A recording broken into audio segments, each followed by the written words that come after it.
Olá, caros amigos telespectadores do programa Um Sentido para a Sua Vida. Sejam bem-vindos. Hoje nós vamos falar sobre as Casas André Luiz, com a primeira presidente mulher, Margarete Pummer. As Casas André Luiz cuidam de deficientes físicos e mentais. Temos muito assunto para hoje.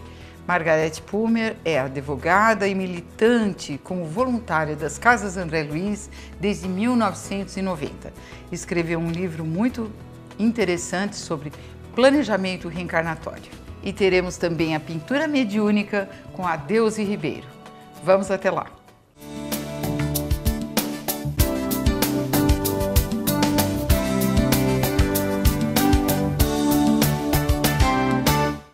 Já estamos com a Deusi Ribeiro, médium de pintura mediúnica da Fiesp. Tudo bem, Deusi? Tudo bem, Silvia. É um prazer novamente estar aqui no programa, né? Trabalhando com a pintura mediúnica e com certeza a divulgação do Espiritismo para a humanidade. Não é verdade? Então, claro, nós precisamos fazer a divulgação, né? Mostrar para a humanidade que existe uma vida além dessa vida. E esses espíritos nos mostram isso, que eles estão vivos. A morte não existe, não é? Isso mesmo. Então, vamos deixar Deus um pouquinho aqui se concentrando. Certo. E nós vamos para o outro lado do estúdio com a Margarete Pummer.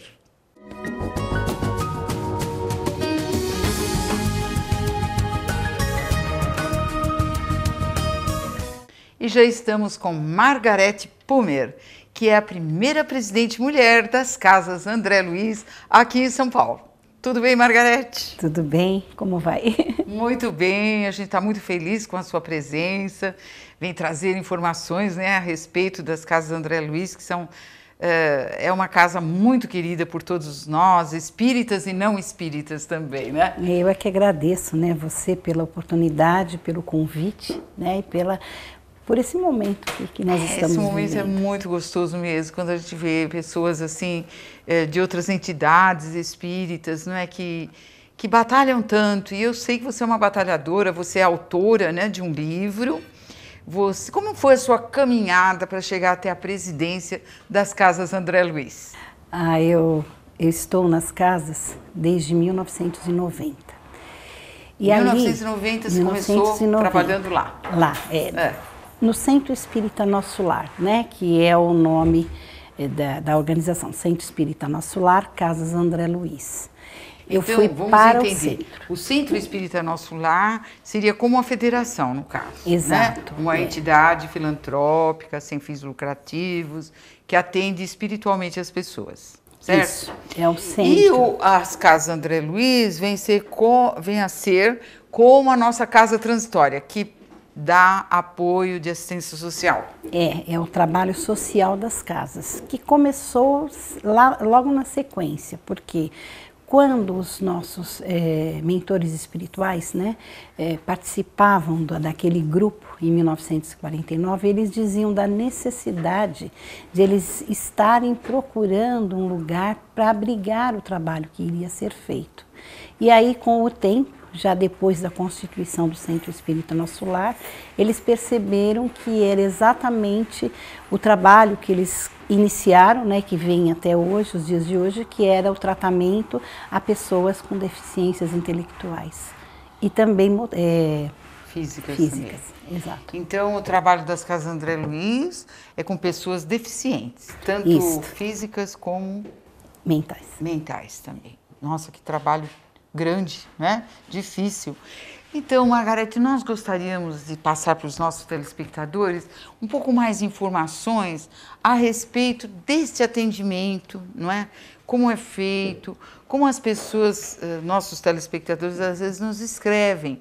Meu filho tem uma determinada deficiência e, enfim, a gente nunca diz os nomes, né? Mas as pessoas querem saber como se comportar, como chegar até um lugar de ajuda. Em primeiro lugar, para que elas possam estar inseridas na unidade de longa permanência, eu vou situar bem. Unidade de longa permanência é onde moram as pessoas que não têm condições de conviver com a própria família, ou a família é tão carente que não tem condições de ficar com aquela criança. Então existe o lugar de longa permanência. De longa permanência. E temos também o ambulatório, que faz o mesmo tratamento, só que com pessoas que têm possibilidade de conviver com suas famílias. Então, no ambulatório, nós também orientamos os pais, nós damos a assistência necessária para que eles saibam cuidar daquele paciente. Isso é a nível ambulatorial. E na unidade de longa permanência são aqueles que realmente não têm mais estrutura. Por exemplo, quando a gente fala em crianças, dá a impressão que são pessoas de pouca idade, mas nós já temos crianças lá com 64 anos de idade. Então, imagine a idade dos pais. E, obviamente, muitos deles ou já desencarnaram ou já têm doenças também e não têm a menor condição de estar cuidando. Pois é, doenças degenerativas às vezes. Exato, né? E além daquele que não tem condição financeira, tá? Então, aí é feita, nós chamamos de triagem, né? Mas seria assim, a análise das psicólogas, a análise do conselho doutrinário, que é a primeira análise que é feita, é uma visita do conselho doutrinário nas casas dessas pessoas para ver exatamente qual é a condição e qual a necessidade que eles têm, né, de uma internação. Na sequência, então, nós temos toda a parte da análise dos fisioterapeutas, do psicóloga, até que depois do relatório, aí nós verificamos se eles estão enquadrados em um dos CIDs, né, que a gente fala, que seria então o Código das Doenças, para poder estar inserido na unidade de longa permanência. Então tem todo esse cuidado, tem todo né? o cuidado. Então você falou aí da parte financeira. Isso. Como é que fica essa parte financeira? E quem não tem nenhuma possibilidade, pode ser atendido lá? Não, quem não tem nenhuma possibilidade é atendido, porque é óbvio, nós fazemos todo o atendimento gratuitamente. Então, tá? Gente, o atendimento é totalmente gratuito. Isso. Na realidade, nós conseguimos para as casas André Luiz 1/3 da renda das nossas despesas, que seria o repasse do governo. Tá? 1/3 somente. Seria um convênio, né? Exato. E os outros 2/3 nós tiramos das doações, tá? Que são feitas através do telemarketing e também das doações que são feitas para as lojas, que nós chamamos de Mercatudo. E ali no Mercatudo, com as vendas, a gente busca essa renda. Então, quando eu digo isso, parece pequeno, mas é uma despesa mensal de 9 milhões de reais. Quanto? 9 milhões. E a gente recebe o repasse do governo em torno de 2 milhões e 300. O restante é batalhando, é trabalhando. Por mês? É por mês. Por mês? Por mês, exatamente. Olha, porque nós temos 9 milhões em torno, né, nesse conjunto todo, em torno de 2.050 funcionários, 600 pacientes na unidade de longa permanência e damos o atendimento para 1.200 pessoas, né, com problemas que passam no ambulatório. E aí tem o tratamento de acordo com a necessidade. Então a gente tem fisioterapia, educação física, terapia ocupacional, psiquiatria, e vocês psicologia. Precisam de profissionais habilitados? Sim, nós temos médicos, sim, porque fisioterapeutas. Sim, porque nessa área, por conta também da CLT, são todos funcionários. 2.000 e tantos funcionários. 2.050, compreendendo a parte clínica, a parte da administração e também a parte das lojas, né, que nós temos. Nossa, estou impressionada. Que vendas. Trabalho grandioso. Eu acho ele muito bonito, mas eu sou suspeita, né, porque eu gosto bastante. E como o plano espiritual ajuda, porque a gente sabe o que é viver de doações. É muito difícil. Muito difícil, porque como é que vocês fazem a gente para passa essas doações? Por todas essas crises, né, que tem aí pois acontecido. O país em crise, né? O país em crise. E vocês não deixaram de atender? Em momento algum. Tá? Caridade, é óbvio, tivemos que fazer todo um retrabalho interno, até para que a gente pudesse perceber aonde a gente estava tendo gasto desnecessário, tá? Nós fizemos todo um trabalho junto com os funcionários para implantar planejamento, a governança financeira e outras estruturas mais modernas, administrativas, para que a gente pudesse dar sequência aí ao trabalho que, como eu falei, vai fazer 70 anos. Que trabalho lindo seu, hein? Meu não, das pessoas no geral, eu acho que presidente de todo esse trabalho. Eu acho que eu estou tendo a oportunidade do plano espiritual de estar ali aprendendo um pouco mais, porque é uma experiência gratificante. Eu brinco com o pessoal e digo assim, às vezes você está ali na sala e é óbvio, a casa é deles. Então eles vão muito na sala da gente, né?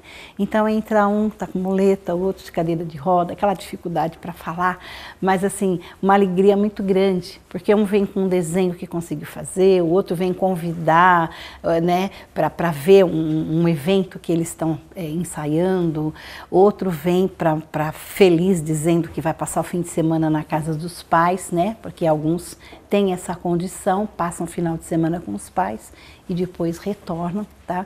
Mas assim, é uma minoria, porque a maioria dos nossos internos, eles são acamados desde o nascimento e passam a vida ali, naquela condição. Por isso que eles precisam, né, de tanto tratamento.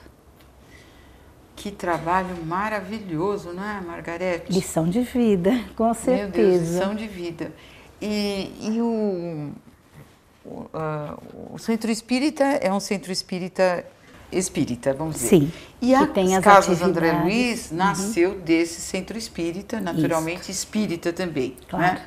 Mas e o atendimento? Qualquer pessoa que não seja espírita pode chegar lá e pedir ajuda? O atendimento é para as pessoas, não importa a religião que tenha. Inclusive, os funcionários também. Tá? Não tem essa limitação, tem que ser espírita. Certo. Nós temos funcionários católicos, evangélicos, aí não importa. Caridade cada um mesmo, com né? Somos todos a sua irmãos, definição verdade, de vida. É isso que exato. Fala no Espiritismo, que Jesus ensinou. O que a gente pede isto, trabalhamos assim com muito rigor, é tratamento digno para os pacientes. Então, tratá-los muito bem. Tá? Então, em cima disso também tem sempre uma dinâmica, porque quem é o funcionário hoje?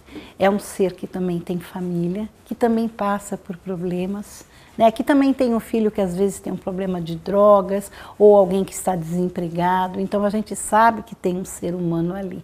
Então, o trabalho com relação a isso, ele é contínuo, porque olha, temos problemas, mas não podemos esquecer que os nossos patrões, né, a gente brinca muito, são eles, são as crianças das Estão casas. trabalhando, né?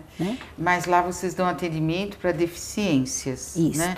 Físicas e mentais. Os de droga não. Nós damos, tem que ter deficiência mental, tá? Certo. A física não necessariamente, mas 98% tem. Tem, né? Nossa, que trabalho lindo mesmo, não é? E nós estamos vendo aqui que vocês fazem essa triagem. Eu gostaria de saber, como espírita aí, que somos nesse instante, né? Assim falando como espírita, como é que vocês fazem essa triagem da forma espiritual também?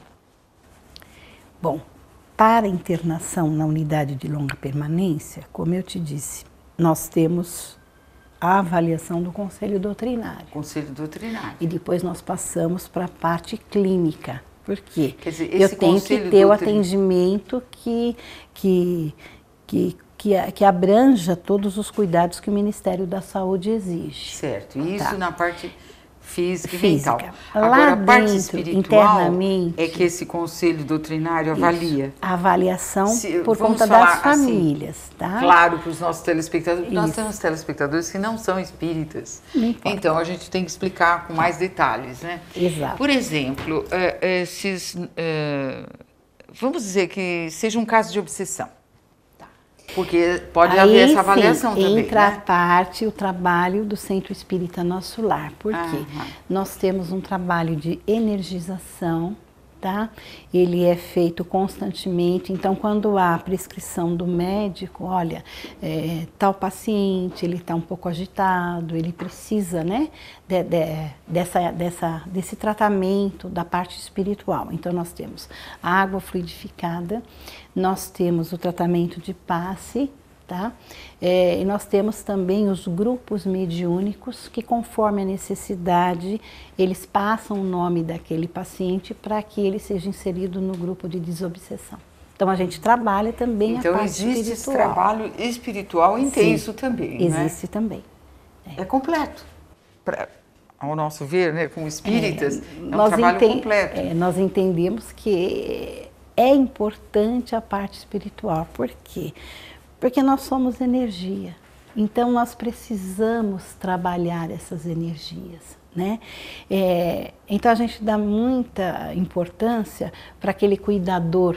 Vamos dizer assim, o cuidador é aquele que cuida diretamente do interno, que dá banho, que troca a sua roupa. É muito importante isso que você está falando. O cuidador tem que estar numa boa sintonia, com o plano maior, superior, né? E aprender a amar aquele interno, porque aquele não é um hospital, vamos dizer assim, porque o hospital, ele tem um giro. A pessoa vai ali, se interna, faz o seu tratamento e vai embora. Ali eles não vão.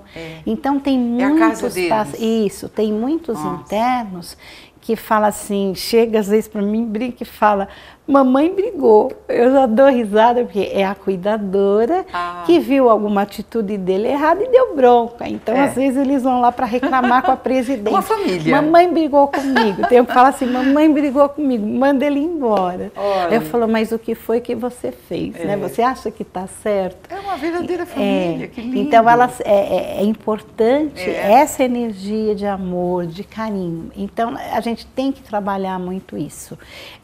Na parte médica também, porque é óbvio, o médico tem toda uma técnica, né? Então depende de cada um também essa parte. E a diretora clínica, ela trabalha muito isso com os médicos, da necessidade que eles têm também de entender isso. Tanto que no início, nós fazíamos todo esse lado espiritual, não havia muito, não vou dizer interesse, mas não havia muito essa aproximação. Hoje eles pedem: olha, precisa levar o nome de tal paciente, porque ele está muito agitado, né? Porque você não vai trabalhar só medicação, você tem que trabalhar o lado espiritual também. Olha que maravilha. A gente vê aqui isso acontecer, às vezes os familiares vêm só acompanhar, porque eles são de outra religião, católico, sei lá, outra religião. Sim. Aqui também pode entrar quem quiser, não existe distinção nenhuma de religião, de nada. E não tem nenhum preconceito. Mas os familiares às vezes vêm só para acompanhar, que eu só venho acompanhar. Mas aí ele pede para um outro familiar, para um amigo, coloca o nome nos papeizinhos para vibrações. Traz a garrafinha de água e aí ele começa a entender um pouquinho. Começa a entender aos pouquinhos, né? Então, Margarete, que coisa linda. Agora, então, nós estamos falando dessa parte espiritual, não é? E eu soube, né, quando as Casas André Luiz, o centro, acho que as Casas André Luiz fizeram 50 anos, não é? Foi uma festa muito linda lá no Ibirapuera, jamais eu vou esquecer. Foi o Divaldo Franco também, vários representantes de entidades e tal. E eu vi o seu Marcílio falar sobre a edificação das Casas André Luiz no plano espiritual. Aquilo me deu uma emoção tão grande, porque ele disse que as Casas André Luiz foram planejadas 200 anos antes da sua fundação, no plano espiritual. Isso. Olha que sério, que trabalho sério. É muito gostoso ouvir o seu Osmar contar as histórias. Por quê? Eles começaram na rua Ezequiel Freire, na casa dos Castardelli, tá? Que eles falam que o mentor espiritual de todo esse trabalho é o João, né? Que era o filho dos pais que começaram tudo isso, mas era ele que recebia a orientação. Até que desencarnou e logo em seguida ele começou a vir dar comunicação e explicar que eles tinham um trabalho muito grande pela frente. Tá? E o seu Osmar é gostoso porque ele conta que naquela época, hoje você vai pedir dinheiro na rua, nos pontos as pessoas te olham, né? Por conta aí da situação atual, com medo, com receio, mas naquela época a maioria colaborava. Então ele pedia nos pontos de ônibus, nas casas. Aí certa feita, Ele conta que a polícia estava passando e recolheu ele. Como o senhor está pedindo dinheiro no campo? E ele dizia assim, você pode me prender, mas o dinheiro que eu arrecadei para a construção você não leva. E ficou o tempo todo com aquilo. Olha, até que acabou dando tudo certo, porque né? Quando eles viam a intenção, né, do trabalho que estava sendo feito, aí foi tudo bem. E a primeira construção foi na Vila Galvão, num prédio pequeno, que hoje é um dos centros, né, que nós temos. Mas eles prepararam, porque a comunicação era que eles iam cuidar de crianças. Então eles construíram e compraram berços.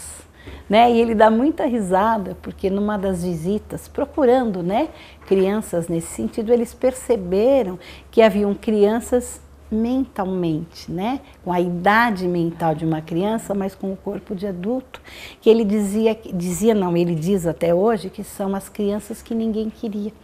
Porque imagine a dificuldade que as famílias tinham naquela época, em 1949, 50, 51, de fazer tratamento. Tinham crianças que elas eram cuidadas dentro de casas e os pais nunca deixavam sair, às vezes por vergonha, por conta do preconceito das pessoas também, né? E ali eles entenderam que a criança que eles tinham que cuidar era essa criança. E aí ele brinca e fala que aí acabaram dando os berços, compraram camas, né? E começaram toda essa trajetória. Uma trajetória incrível, né? Incrível. É por isso que me chamou muita atenção, é como o plano espiritual planeja completamente as coisas boas, né, para a humanidade, porque a gente ouve muito, assim, às vezes até reclamação, não é? Dos pais. Sim. Os pais, sem entendimento, a gente não pode julgar, às vezes com raiva de Deus. Por que que o meu vizinho tem um filho lindo, o meu amigo, o meu primo, a minha família, e eu tive esse filho com esses problemas? O que você diria para esses pais que ainda não entenderam? Que Deus deu para você, pai e mãe, uma bendita oportunidade, em primeiro lugar, de acolher aquele espírito que tem que passar por uma condição adversa. Em segundo lugar, porque você, como pai, como mãe, tem que praticar muito ali o amor. Porque é através do amor que você vai fazer com que aquela criatura ela seja acolhida, ela seja estimada, porque até hoje a gente sabe que as pessoas com dificuldades assim, elas enfrentam barreiras. Então você vai trabalhar o seu próprio preconceito, o preconceito das pessoas que estão no seu entorno, tá? Vai perceber que se aquele espírito está naquela casa, é porque ele está ali para que você também aprenda alguma coisa. Você vai praticar a resignação, porque você vai perceber que se o seu filho não é lindo como o do vizinho, ele é lindo interiormente, porque ele está ali para aprender a se remodelar como espírito. Porque nós temos ali, fotografado num corpo físico, o perispírito dele, e é esse perispírito que a gente vai trabalhar, ou seja, a reforma interior daquela pessoa e dos próprios pais. Né? Que com isso vão dar suporte para que ele se modifique também e retorne no futuro com um corpo melhor. Então, Margarete, a gente ouve essa explicação do senhor Osmar Marcilli, tão linda, né? Desse planejamento maravilhoso no plano espiritual, e eu gostaria que os nossos telespectadores entendessem, né, esse planejamento que existe, não só de fazer uma casa dessa, né, no plano físico, para acolher aqueles que estão planejando a vinda para cá, não é? Então isso é de fundamental importância nós explicarmos para os nossos telespectadores, ainda mais que você tem um livro falando de planejamento reencarnatório, né? Mas nós vamos ter que fazer um pequeno intervalo com a Margarete, mas nós vamos voltar já já com vocês.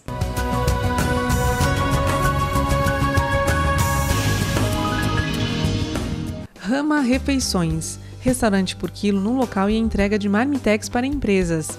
Cardápios saudáveis organizados com acompanhamento de nutricionista, legumes, verduras e frutas frescas selecionadas.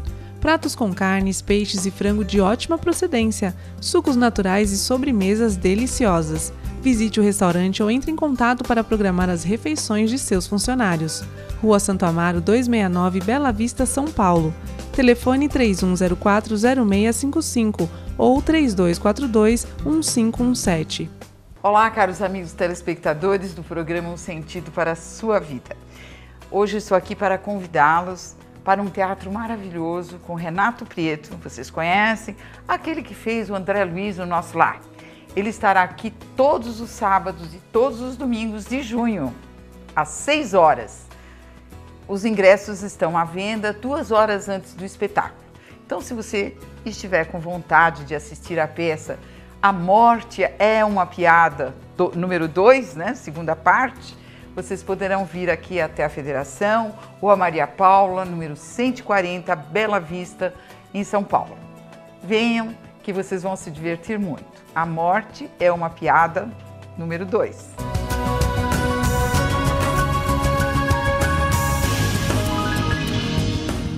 Voltamos com o programa Um Sentido para a Sua Vida, com Margarete Pulmer, falando sobre as Casas André Luiz. Um magnífico trabalho construindo vidas, não é, Margarete? Então, nós paramos o outro bloco falando sobre a programação reencarnatória em si, não é? Como você tem um livro sobre programação reencarnatória, eu gostaria que você falasse um pouco de como saiu esse livro. Foi durante o tempo que você trabalhava nas Casas André Luiz ou foi antes? Em que momento saiu esse livro? Saiu enquanto eu trabalhava nas Casas André Luiz. Nós participamos do grupo mediúnico, tá? Eu psicografo. E aí foi psicografado? Isso, foi psicografado. Em determinado momento eu percebi que as mensagens, elas tinham uma sequência, né? E, lógico, a gente brinca que a gente conversa muito com o espírito, né? Poxa, o que é isso? Parece um livro. E aí o Ranulfo, que é o personagem do livro, se apresentou, eu ouvi, é um jovem, e aí ele falou, a gente vai começar a conversar porque eu quero falar um pouco da minha história. Né? Então é a história do Ranulfo. Do Ranulfo, exato, do espírito Ranulfo. E ali nós começamos, né? Fomos dando sequência e no final do livro, né, que tem toda uma parte, o histórico de várias vidas dele, aquilo que ele passa, é que ele acaba reencarnando nas Casas André Luiz como um dos pacientes. Então, para minha surpresa, eu só descubro isso no final, tá? E acaba vindo também, reencarnando junto com um dos, ele fala comparsa, porque foi uma das pessoas que eles trabalhavam como obsessores, tá? Nossa, numa das fases, né? Nossa, já estou com vontade de ler esse livro. Meu Deus, que maravilha! É muito legal, mas eu sou suspeita para falar disso. Não, mas... Eu me empolguei bastante assim, com a forma, uma linguagem muito simples, né? E onde ele fala dos erros, dos acontecimentos da vida dele, fala também da dificuldade que ele teve de perdoar. Então, o livro fala muito dos nossos vícios. Sabe, o resultado da gente guardar mágoas, do não perdoar, né, muitos espíritos que ali foram se modificando ao longo das existências, menos ele, porque ele não conseguia perdoar aquelas pessoas, né, do acolhimento que ele teve em algumas encarnações do plano espiritual, das oportunidades que ele teve de aprendizado, já nas escolas do plano espiritual, nossa, de um retorno, e nesse retorno ele falhou novamente numa nova vida, até que chegou esse momento que ele precisou, né, por conta das suas atitudes e também para que ele não errasse novamente, reencarnar com deficiências, que era para que ele não tivesse assim a facilidade, porque ele era um líder nato. Então, muitas das falas dele foram seguidas por espíritos, tá? Que foram o acompanhando, que a gente fala são algumas legiões, né? Então ele conta tudo isso, do arrependimento dele, da necessidade que ele também teve de estar reconstruindo a vida desses espíritos que ele ajudou a desviar também. É bem bacana. Nossa, tá? Então é o planejamento. Não é uma história só de uma reencarnação, não, são várias reencarnações que ele analisa e diz o porquê. Fala ainda daquilo que ele conseguiu aprender, daquilo que ele errou novamente, até que ele consegue, ele fala que a chave da vida está no perdão, né? Então é assim que se desenvolve o livro.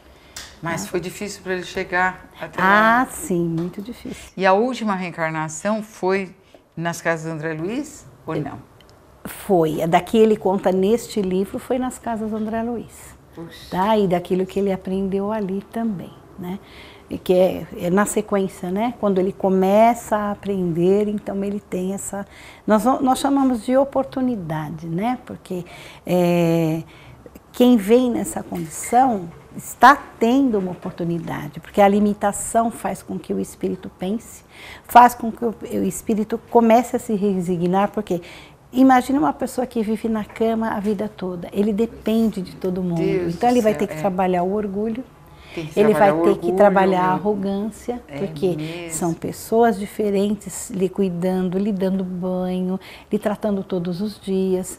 A pessoa não tem assim as possibilidades de escolha que alguém num cotidiano tem, por exemplo. Ah, eu quero hoje usar tal roupa, hoje eu quero tal a TV. Eu não quero que desligue a TV, eu quero assistir televisão madrugada fora. E é óbvio, quando você vive numa unidade hospitalar, você tem que ter regras, você tem que ter os horários para dormir, você tem que ter os horários dos banhos. Então, não é uma vida como a nossa, que a gente tem essas escolhas, né? Então, o espírito, ele tem que trabalhar tudo isso, tá? Além disso, ele teve que trabalhar, porque, pelo que ele mostra no livro, ele não teve a possibilidade nessa encarnação de conviver com os pais. Então, ele começou a valorizar a família também com essa existência, porque em outras ele não soube valorizar a família. Tá? Então, Margarete, parece que estou ouvindo o telespectador perguntar. Eu já acostumei com eles. Oi. Então, você falando assim, dá a impressão, mas foi castigo? Claro que não. Porque se eu pensar que foi castigo, ouço o que ela disse. Eu sou obrigada a admitir que Deus é injusto. E Ele é soberano e Ele é justo sempre. Exato. Então nós temos que trabalhar muito o conhecimento, temos que falar da doutrina espírita, né? Então estudar, porque ali na codificação está sim o conteúdo daquilo que nós temos que aprender para entender que se eu tenho esta forma de viver, se eu nasci com aquela deficiência, é porque eu preciso daquela lição, é o remédio necessário para que eu me cure de alguma doença moral, com toda certeza. Então, e o esquecimento do passado é importante, mais, né? do que necessário, porque a gente vê nos livros, e se eu ficar próximo de alguém que eu matei, né? Então, como é que eu vou trabalhar isso com a pessoa? E se a pessoa se recordar de tudo isso? Será que ele vai atender aquele ensinamento do Evangelho, amai os vossos inimigos? Então, com certeza até não. No seu livro mesmo, nessa né? psicografia, ele relata que ele já foi obsessor com outra turminha de uma outra turminha. E ele teve que aos poucos, né, num dos momentos em que ele estava no estado de erraticidade, como a gente fala, numa escola reaprendendo, ele acabou se encontrando com uma das pessoas que ele desviou o caminho. Então ali ele começa a aprender, porque ele relata assim, que vergonha. Tá? Mas na proximidade ele percebeu que aquele personagem não se lembrava dele. E aí ele vai pedir orientação para os mentores, para as pessoas que estão trabalhando, e eles dizem, esquece que ele não lembra de você, procura se reaproximar, porque lembra que ele te ouvia muito, você como líder, você desviou. Então seja o líder de agora e faça com que brote nele a redenção, a oportunidade de fazer o acerto, de se reencontrar também com os desafetos que ele tem do passado. Então foi muito legal essa reconstrução espiritual, do espírito dele, né? Sim, com certeza. Então ele pôde te passar essa psicografia naturalmente, porque ele já estava no plano espiritual, porque claro. Quando ele estava nas reencarnações ele nunca lembrava, Estou dizendo isso porque tem nossos telespectadores que não são espíritas ainda. E a gente tem sempre que lembrar isso. A gente tem um esquecimento do passado para poder crescer. Eu gosto muito de uma frase que o Dr. Adão Nonato, ele diz assim: em cada problema que você tenha, pergunte sempre: Deus, o que é que você quer que eu aprenda com isso? E eu acho que para quem tem filhos, né, com necessidades especiais, irmãos também, porque eu vejo irmãos cuidando, né, de irmãos com muito carinho, a pergunta deve ser sempre essa: o que é que eu tenho que aprender com isso? Né? Então ali eu vou aprender a doar amor, eu vou aprender a doar o meu tempo, porque se eu tenho um irmão nessas condições, muitas vezes eu tenho que deixar de sair para cuidar dele. Claro, tá? Eu tenho que ter todo um trabalho em cima disso. E é aprendizado sempre, é amor sempre, né? Posso até dar um exemplo, uma conhecida, que ela toda feliz, primeira gravidez, e de repente o filho nasceu com problemas. Então ela passou vários anos, ela não aceitava o filho, ela não levava eles nos locais, nas festas. Temos muitas pessoas ela tinha aquela coisa da vergonha, né? E aí ela ficou grávida novamente, nasceu uma menina, tá? A menina foi crescendo e parece o anjo iluminado da casa, porque pequenininha, ela começou a cuidar do irmão mais velho, ela queria dar banho no irmão mais velho, então ela abraçava, tanto que ela acabou ensinando a mãe. Aí a mãe aceitou fazer uma terapia, né? Foi a luta, como nós diríamos, e ali ela aprendeu a defender o filho, ela passou a trabalhar contra os preconceitos que as pessoas tinham, passou a aceitar o filho, passou a levá-lo. Na verdade, ela também tinha o preconceito, né? Ela se desvencilhou disso, né? Exatamente, mas você veja bem que bonito. Quem mostrou isso para ela? Um outro espírito que veio como filha dela. A gente brinca e fala sempre que aquela menina é um anjo iluminado, porque desde pequena ela cuidou daquele menino assim com carinho de mãe. Quem sabe não foi também, né? Numa outra vida. Mas acabou ensinando a própria mãe desta vida, e hoje eles formam, né? Os pais e os dois, uma família muito bonita. Mas ela precisou dessa lição para entender. Precisou, né? Uhum. Então, Margarete, agora, obrigatoriamente as pessoas que vêm com deficiência física e mental foram pessoas que fizeram, assim, que tiveram uma atitude errada no passado? Com certeza uma atitude errada. Agora, são muitas as possibilidades. Pode ter sido um suicida, pode ter sido um espírito que se utilizou da inteligência de forma errada para desviar o caminho, né, de outras pessoas, pode ser uma pessoa levada ao crime, enfim. É uma série, né, de situações. Tá?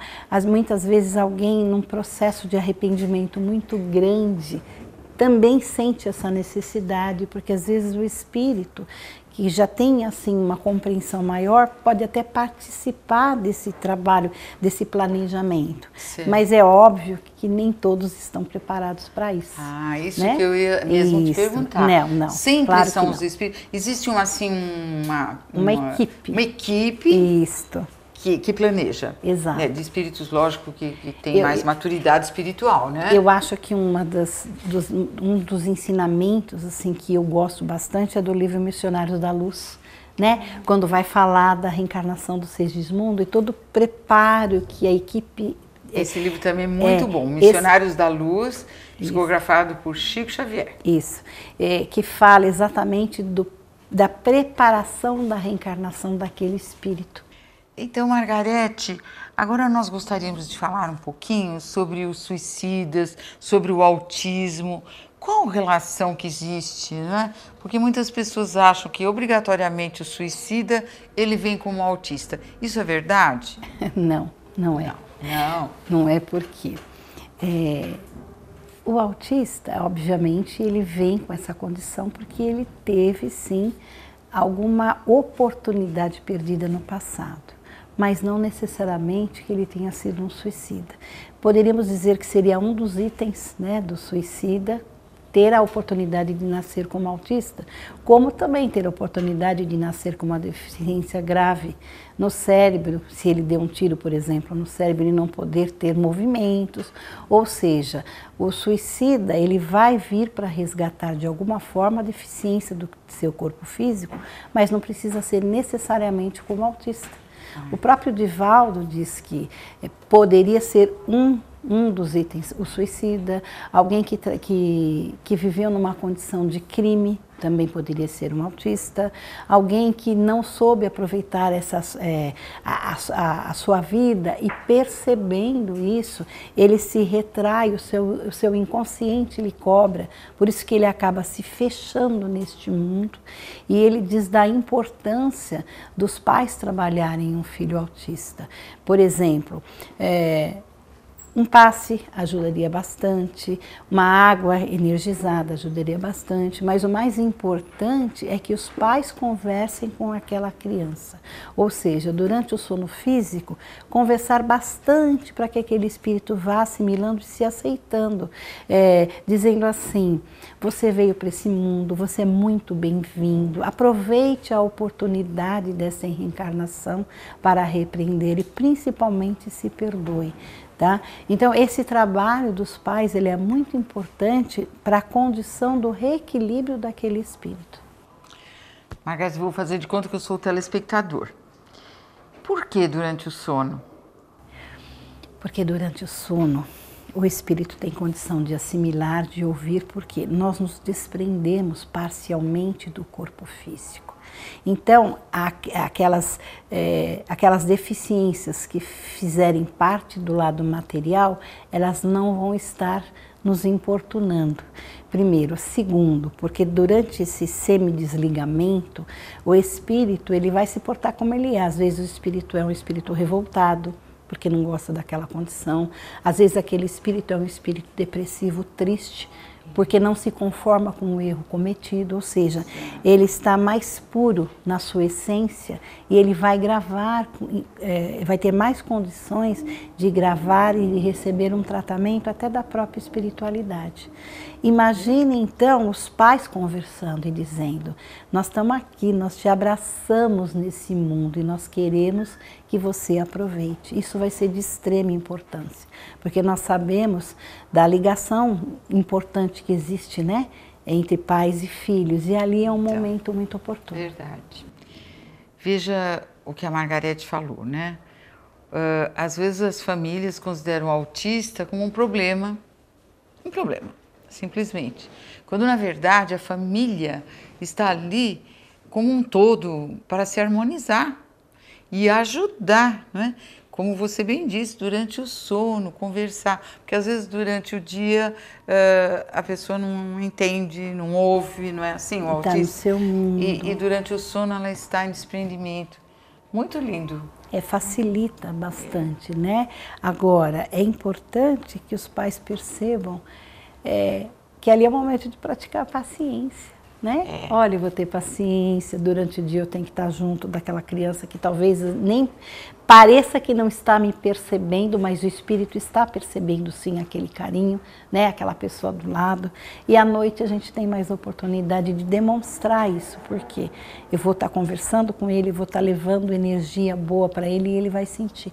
Porque amor é energia, né? E em forma de amor a gente vai conseguir abraço, ajudar carinho, né? na cura. Um sorriso. Exato. E outra, não só no autista, mas, por exemplo, eu fico muito empolgada quando eu vejo pais no ambulatório que falam assim, nossa, estou tão feliz, meu filho começou a andar. Quantos anos ele tem? 4.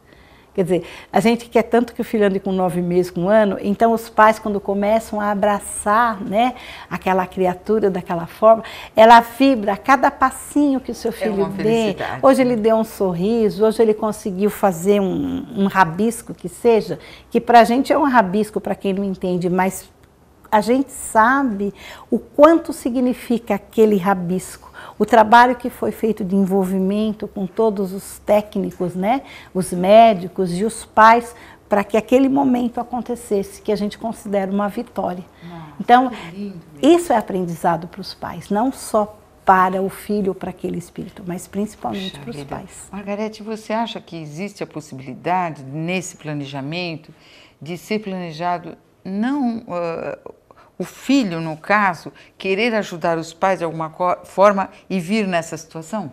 Com certeza. Muitas vezes um espírito altruísta, né, ele se coloca nesta condição por gostar demais daqueles espíritos que vão vir como pais, tá? E talvez seja uma forma de unir aqueles pais num novo aprendizado. Isso também pode acontecer. Pode acontecer, né? Claro. Nossa, quanta caridade que existe, né? Dos mentores espirituais, do mundo espiritual, dos benfeitores, desses planejamentos tão importantes para o espírito se elevar, né? Para ele se elevar. Para sair da condição do próprio sofrimento. Nós falamos muito dos pais, mas, como eu disse para você ainda há pouco, às vezes a gente está ali, os voluntários da diretoria, né, conversando, estou cansado, estou isso. Tem o nosso dia a dia também, né, o nosso trabalho, as nossas famílias. E aí, de repente, entra um dos internos com toda aquela dificuldade, você tem que ajudar a passar a cadeira de roda na porta. Ele vai falar e demora bastante, porque é difícil, né, a forma de comunicação dele. Aí a gente dá risada e fala, olha aí, ó. Ele veio aqui para a gente lembrar que a gente tem muito, né? Então, chega de reclamar e vamos trabalhar. Puxa vida, mas é um grande incentivo para a gente mesmo, né? Saber desse planejamento. Muito importante, eu acho, para os nossos telespectadores saber disso, porque eu vejo uma preocupação muito constante nisso.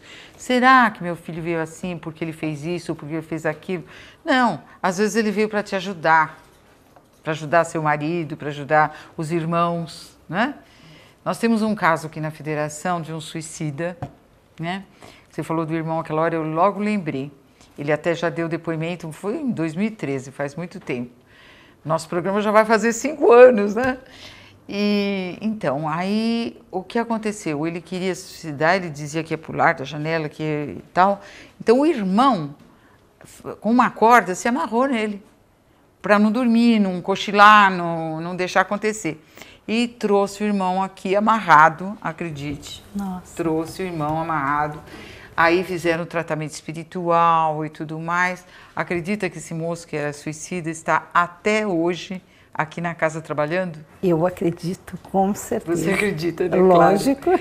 Mas é muito lindo isso. Então, foi um problema do passado, claro, deve ter sido um problema do passado, do suicida, e o irmão, que veio para ajudar esse espírito que tinha essa tendência suicida. Nós temos um exemplo no ambulatório de um pai que, quando a menina nasceu, ela teve muitos problemas e a mãe morreu. E é ele quem cuida da filha. Então é bonito de ver ele carregando a filha, ele dando banho, ele penteando, ele levando a filha no ambulatório. Ele chegou a ficar desempregado porque perdeu muitas horas desse atendimento, né? Mas ele dizia assim, eu jamais vou abandonar minha filha. Então, é óbvio que essa criança veio para que o pai aprendesse alguma coisa. Porque sem irmãos, sem mulher, quem está aprendendo ali? É o pai. Né? São os exemplos que a gente tem.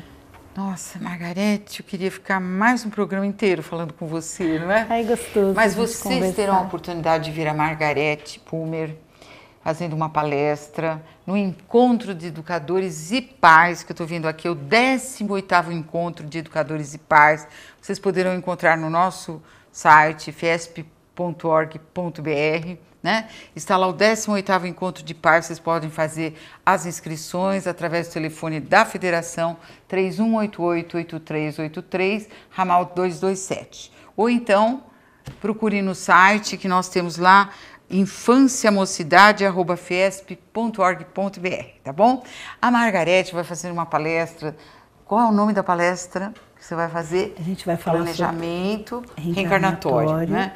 Vai dar mais detalhes e tudo, porque o nosso tempo está acabando e eu estou com uma pena tremenda. Então, deixa eu dizer aqui o dia, no dia 27, 28 e 29 de julho de 2018, o encontro de educadores e pais, e a Margarete vai fazer o início na sexta-feira, dia 27, às 18 horas, Margarete Pumer, aqui na Fiesp, na Rua Maria Paula, número 140, no Salão Bezerra de Menezes.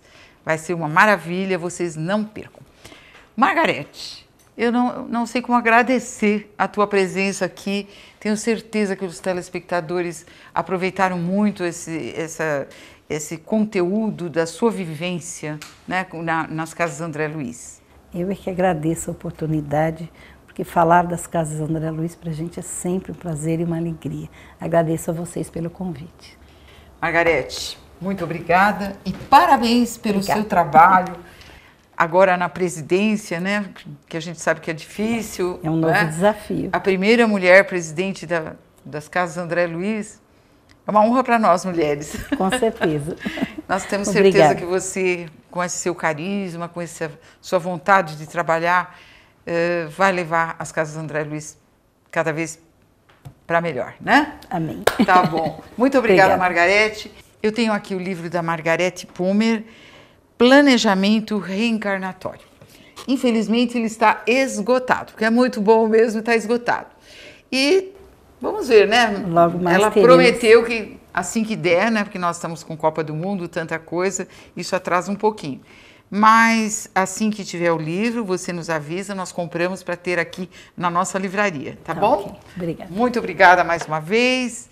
E vamos nesse instante para a pintura mediúnica. Vamos ver a tela.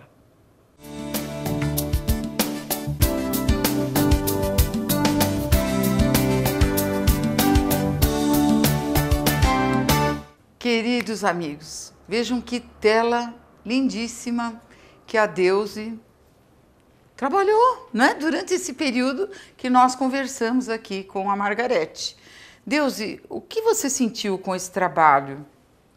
Bom, primeiramente, esse mundo paralelo, né, que nos assistem, é uma das fortalezas para que a gente possa... O mundo espiritual, né, você está falando? O mundo espiritual, que leva avante todo esse trabalho, inclusive não só a pintura mediúnica, mas como um todo, né? Então, o quadro, o que eu percebo assim é a energia relacionada ao tema, que é de crianças. Ah, que interessante. Porque quando nós fizemos a abertura, eu percebi muitas crianças aqui. Nós fazemos sempre uma prece, para vocês entenderem, aqui no estúdio, com todos os participantes, e a Deusi já, sem saber, porque a Margarete não estava aqui, né? Isso. Ela disse que tinha algumas crianças aqui, uma equipe de crianças. É uma equipe de crianças. E eu percebi que foi um espírito diferente que pintou esse quadro, porque é a primeira vez que eu pinto um quadro dessa forma, assim. Certo. Eu tive um pouco de dificuldade de captar, assim, exatamente o que ele queria.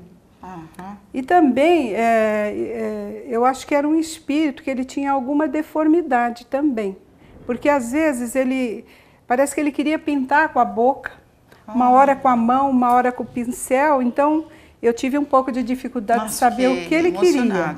Puxa vida. Mas aí eu comecei a fazer prece, né, e aí ele foi desenvolvendo. E o quadro, você pode olhar que é para criança mesmo, né? Que energia para criança. E bem explicou a Margarete que chegam pessoas ali com esse tipo de deficiência, que às vezes tem 64 anos, mas parece uma criança. É umas crianças. Então foi essa captação que você fez da espiritualidade, né? Isso. Espiritual, os espíritos que estavam presentes, naturalmente, porque sabiam do tema, né? Acompanharam a Margarete até aqui, você... Sem sombra de dúvida, né? Quantas emoções a gente passa aqui, meu Deus. Muito obrigada, Deus. Eu que agradeço pela oportunidade. Te ajude por tanta bondade. E que Jesus nos abençoe a todos. E assim vamos encerrando mais um programa Um Sentido para a Sua Vida. Lembre-se, esse programa vai ao ar todas as sextas-feiras às 14 horas e é reprisado aos domingos às 16 horas pela tvaberta.tv.br para o mundo inteiro. Ou aqui na cidade de São Paulo, pela NET, canal 9, pela Vivo 186 e pela Vivo Fibra, canal 8. Muito obrigada a todos pela audiência.